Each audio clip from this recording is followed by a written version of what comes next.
রাষ্ট্রধর্ম ইসলাম। রাষ্ট্রধর্ম ইসলাম থাকা মানে কি আমাদের এখানে ইসলাম আছে কিনা? না, এটা মানে আমাদের এখানে ইসলাম নাই। রাষ্ট্রধর্ম ইসলাম থাকা, এটার ফাংশনাল গুরুত্ব নাই বললেই চলে। এটা কিরকম? যেমন ধরেন আমাদের, আবারও এটা শুধুমাত্র বাংলাদেশের জন্য না, যে মুসলিম ভূখণ্ডগুলো আছে এখানে যে রাষ্ট্র কাঠামো আছে এটা হলো সেকুলার রাষ্ট্র। এখন সেকুলার মানে কি? সেকুলার শাসন মানে কি? সেকুলার শাসন মানে কি ধর্ম যার যার উৎসব সবার? সেকুলার শাসন মানে কি অসাম্প্রদায়িকতা, ধর্মনিরপেক্ষতা? নাকি সেকুলার শাসন মানে কি ইসলাম বিদ্বেষ? কোনটা? এটার একটাও না আসলে। সেকুলার শাসনের একদম বাস্তব মানে হলো যে এখানে গায়রুল্লাহর আইন দিয়ে শাসন হয়। এটা হলো সেকুলার শাসনের একদম গায়রুল্লাহ, এবং বিশেষভাবে মানুষের চিন্তা, মানুষের তৈরি করা বাদ মতবাদ। এটা হলো সেকুলার শাসনের সবচেয়ে ইকোনমিক সংজ্ঞা, মানে অল্প কথায় বাস্তবতা যেটাতে উঠে আসে। সেকুলার শাসন হলো ওই শাসন ব্যবস্থা যেখানে মানুষ তার যুক্তি দিয়ে, বুদ্ধি দিয়ে, খেয়াল খুশি দিয়ে কিছু বাদ মতবাদ তৈরি করছে, তন্ত্রমন্ত্র তৈরি করছে, সেগুলো দিয়ে সে শাসন করবে, এবং এখানে আল্লাহর ওয়াহির, নবী সাল্লাল্লাহু আলাইহি সাল্লামের কথার কোনো মূল্য নাই। এটা হলো সেকুলার শাসন। তো এইটা হলো আপনার শাসন ব্যবস্থা। এই আইনে একটা দেশ চলে। এখন এখানে আপনি রাষ্ট্রধর্ম ইসলাম দেন, নাকি জৈন ধর্ম দেন, নাকি শিখ ধর্ম দেন, এটা কিচ্ছু যায় আসে না, কারণ ফাংশনালি এটা ওইভাবেই চলতেছে।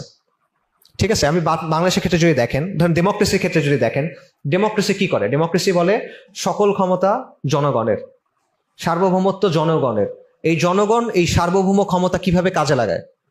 জনগণ কি নিজে এসে শাসন করে? করে না। জনগণ কি করে? সে ভোট দেয়, নির্বাচন করে। নির্বাচন করে সে কিছু মানুষকে বাছাই করে। এই মানুষগুলোকে কি বলে? জনপ্রতিনিধি। জনপ্রতিনিধি কি করে? জনপ্রতিনিধি সংসদে যায়। এখন সংসদের কাজ কি? সংসদের একটা নাম আছে, বলতে পারবেন? না, পার্লামেন্ট সংসদে ইংরেজি। সংসদের নাম হলো আইনসভা, লেজিসলেটিভ কাউন্সিল। মানে কি? জনগণ তার সার্বভৌম ক্ষমতা কিছু মানুষকে ডেলিগেট করছে। সে তার সার্বভৌম ক্ষমতা কিছু মানুষকে দিয়ে দিছে যে তুমি আমার উকিল, তুমি আমার প্রতিনিধি, তুমি এখন এই পরিষদে যাও, এবার তুমি গিয়ে আইন বানাও। এটা হলো সংসদের কাজ। এই জন্যই সংসদের নাম আইনসভা, বিধানসভা, লেজিসলেটিভ কাউন্সিল। সেখানে গিয়ে মানুষ তার খেয়াল খুশি মতো আইন বানায়, এবং সেই আইনকে সে আল্লাহর আইনের উপরে স্থান দেয়। শুধু সেটা না, আল্লাহর আইনকে সে বাতিল করে, এবং সে এটা আপনার উপর বাধ্যতামূলক চাপায় দেয়। আপনি অন্য আইন চাইতে পারবেন না, রাইট? সো এই জিনিসটা হয়। তো এইটার এরকম যখন একটা ব্যবস্থা, তখন সেই ব্যবস্থায় আপনি যদি বলেন যে রাষ্ট্রধর্ম ইসলাম, এটা যদি আপনি সংবিধানের প্রথম 10 পাতায় শুরু থেকে শেষ পর্যন্ত লিখে রাখেন, প্রথম 10 পাতায় আর কোনো কথা নাই, বারবার খালি এটাই লেখা, তাতে কি বাস্তবতা পরিবর্তন হয়? মনে করেন একটা ব্যক্তি, সে প্রকাশ্যে আল্লাহকে গালি দেয়, সে প্রকাশ্যে নবী সাল্লাল্লাহু আলাইহি ওয়াসাল্লামের অবমাননা করে, স্পষ্ট, এখানে কোনো সংশয়ের জায়গা নাই। এখন এই লোক, তার পিতা মারা গেল। এখন আপনি যদি গিয়ে বলেন যে এই লোক তার বাবার সম্পদের উত্তরাধিকার হইতে পারবে না, কারণ ইসলামের একটা নিয়ম হলো কাফের কখনো মুসলিমের সম্পদের উত্তরাধিকার হইতে পারে না, এটা কি রাষ্ট্র মানবে?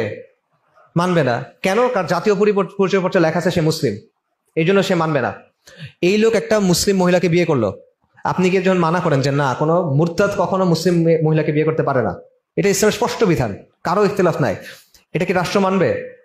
মানবে না। কেন? কারণ সে লোক, এখানে লেখা যে সে মুসলিম। এরকম আরেকটা কথা আছে যে কোরআন সুন্নাহ বিরোধী কোনো আইন তৈরি করা হবে না। এগুলো আপনারা এখন অনেক শুনবেন, সামনে নির্বাচন আছে, তো এগুলো এখন অনেক শুনবেন। এগুলো হলো যে আপনাদের যাদের ছোট ভাই আছে বা ছোট বাচ্চা আছে, বাচ্চা মনে করেন চিড়িয়াখানায় গেছে, একটা ঘোড়া দেখছে, ঘোড়া দেখে বলছে যে বাবা আমাকে বা ভাইয়া আমাকে ঘোড়া কিনে দাও, আমার একটা ঘোড়া লাগবে, কান্নাকাটি করতেছে। আপনি বুঝলেন না যে দিব দিব, এই তো কয়েকদিন পরে বাসায় চলো, কিনে দিব। এটা কেন দেন? কারণ আপনি জানেন যে তার মনে থাকবে না, সে ভুলে যাবে। যেহেতু সে ভুলে যাবে, তাকে একটা বুঝে, তাদেরকে আটকায় রাখে না ঘরের মধ্যে, তাদের এফিডেভিট সবকিছু করা, এরপরে তাদেরকে ফ্যামিলি ধরে নিয়ে যায় না? পার্বত্য চট্টগ্রামে এরকম ঘটনা ঘটছে না? নমুসলিমকে মেরে ফেলছে না? এরকম কত ঘটনা আছে। কাদিয়ানিরা তাদের দাওয়াতি কাজকর্ম করে, সেখানে মুসলিমরা কাজ করতে গেলে তাদেরকে জেলে ধরে নিয়ে যায়। মিশনারিরা দাওয়াতি কাজ করে, ওলামায়ে কেরাম কাজ করতে গেছে, আপনারা জানেন জুবাইর সাহেব হাফিজাল্লাহ, ওনাদেরকে জেলে থাকতে হয়েছে। কেন? কিসের জন্য? কিসের জন্য? দেশের আইনে তো ওটা কোনো অবৈধ কিছু না, তাও তো সেটা মানা হয় নাই। তো এই রাষ্ট্রধর্ম ইসলাম আর কোরআন সুন্নাহ বিরোধী আইন করা হবে না, এটা দিয়ে আপনি কি অর্জন করছেন বলেন? কিচ্ছু না, এটার কোনো ফাংশনাল ভ্যালিডিটি নাই। এটার কোনো মানে কার্যকারিতা নাই। এটা হলো একটা জিনিস যেটা আপনাকে দেয়া হয় বুঝ দিয়ে রাখার জন্য। কারণ এটা হলে আপনিও হয়তোবা থাক কিছু করার দরকার নাই, কিছু তো আছে, শান্ত থাকি আমি, এই জিনিসটার মধ্যে আপনি থাকেন, সন্তুষ্ট থাকে, আমি তৃপ্ত থাকি, আর কিছু না হোক, রাষ্ট্র ধর্ম তো ইসলাম, এই তো বলছে কোরআন সুন্নাহ বিরোধী আইন হবে না, খুব ভালো হয়েছে। কারণ এইটা যদি আপনি বলে করেন যে না এরকম তো হওয়ার কথা না, এখানে অন্যরকম কিছু হওয়ার কথা এবং এখানে আমার একটা দায়িত্ব আছে, এই চিন্তাটা তো সমস্যার একটা চিন্তা। এই চিন্তাটা ঢুকলে আপনি তো আপনার সাধারণ জীবনে ফেরত যেতে পারবেন না। এই চিন্তাটা ঢুকলে আপনার তো মনে হবে যে আল্লাহর সামনে গিয়ে আমার একদিন দাঁড়াইতে হবে, তাহলে আমি কি বলবো? তো এত চিন্তা করতে কে চায়? তার চেয়ে এই কথা আপনি মেনে নেন, এটা তো সোজা, একটা বুঝ আপনি নেন, সেও বুঝ দিল, আপনিও বুঝ দিলেন, সবাই খুশি। এটা হলো আর কি আমাদের অবস্থা।